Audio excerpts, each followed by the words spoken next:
Welcome to Weekend Newsflash. You know, a lot has been moving in the news this week. Follow me while I bring you the top stories of the week and we dive into it. First, Ofori-Atta granted U.S. permanent residency. Former Ghana Finance Minister Ofori-Atta has been granted the U.S. permanent residency.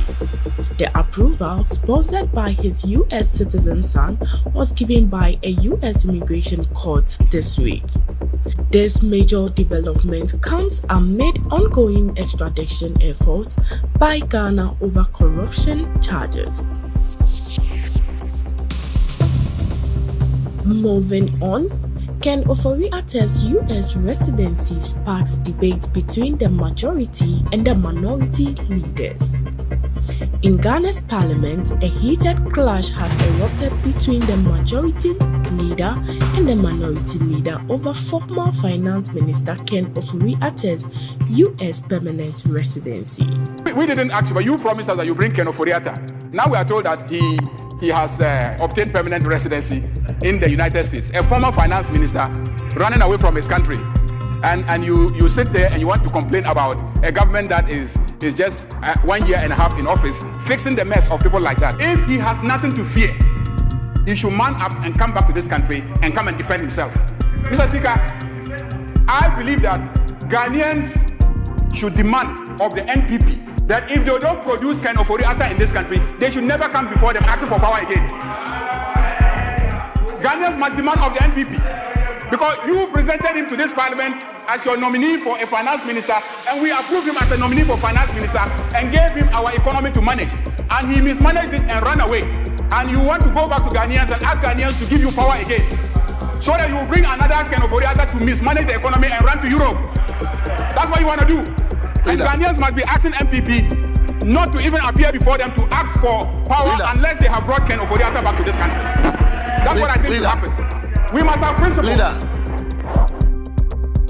It is becoming one too many that the majority leader has made Ofori-Atta his target. Speaker, with respect, my respected senior at the bar knows that a man must be heard, and that even if all men find a man's hand in a tail, his guilt must be proven. He knows that as a matter of law.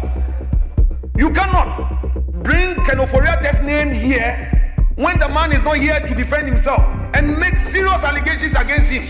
Mr. Speaker, the majority leader himself is part of the governance of this country. How would he feel if this is said about him when he does not have the right to respond? If you come and say all that Ofori-Atta has taken away, what has he taken away? What has he taken away? He is a human being like you, a citizen like you. He also has children. He has his family. Be fair. Mr. Speaker, the majority leader, Honorable Mahama Ayariga, must be fair. It is not his first. He supervised the embarrassment of Ofori-Atta when they brought placards in this chamber by his side. Mr. Speaker, please and please again to the majority leader, if he has no answer to the economy that is struggling, and when we say economy is struggling, we're talking about the jobs that they have failed to create, he should answer those specific questions. Started talking about ministers of state. He got them started trying to embarrass government by making references to issues between the finance minister and minister of agriculture.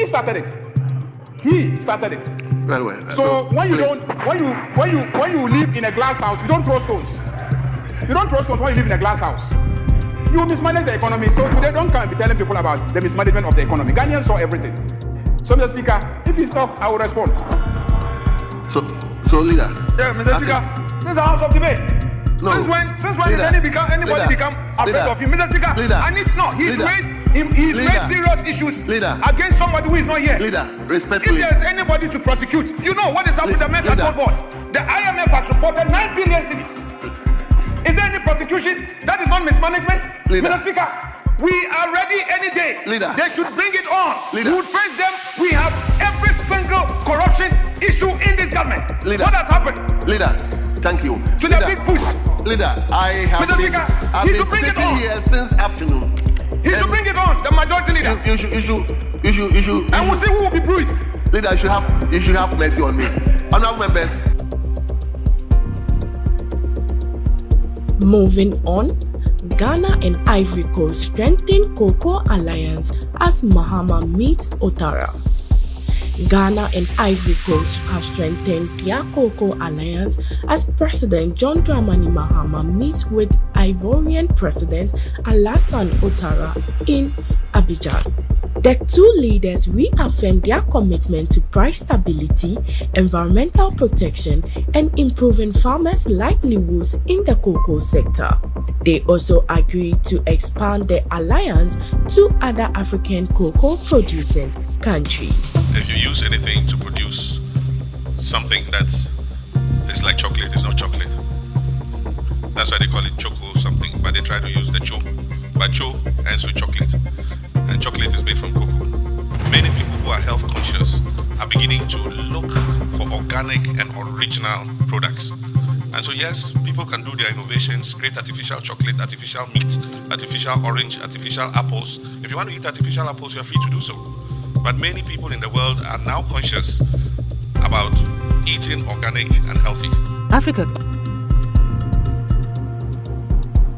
Moving on, Yirenkyi's late strike seals crucial victory for Ghana over Panama.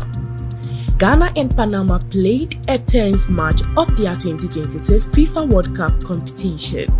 There was no goal in the first half, but Ghana had to play the second half without their injured goalkeeper Lawrence Atizigi. Then in the 95th minute of the stoppage time, Ghana launched a faster counter-attack.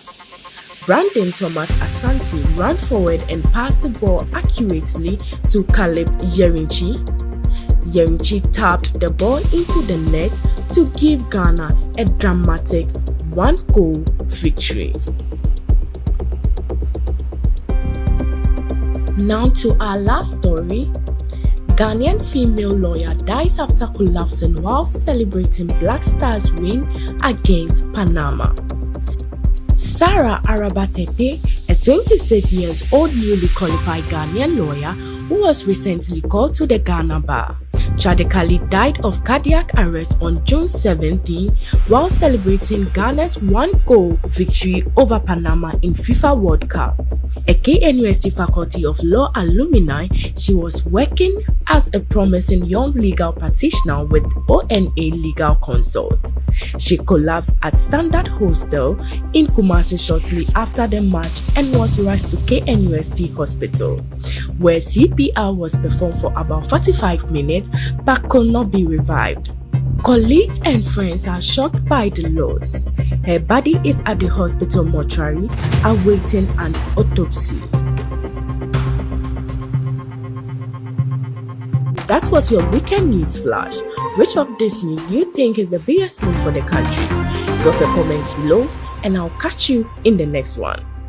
This is Lamb Pictures. Don't forget to like, follow, share and comment. Stay safe.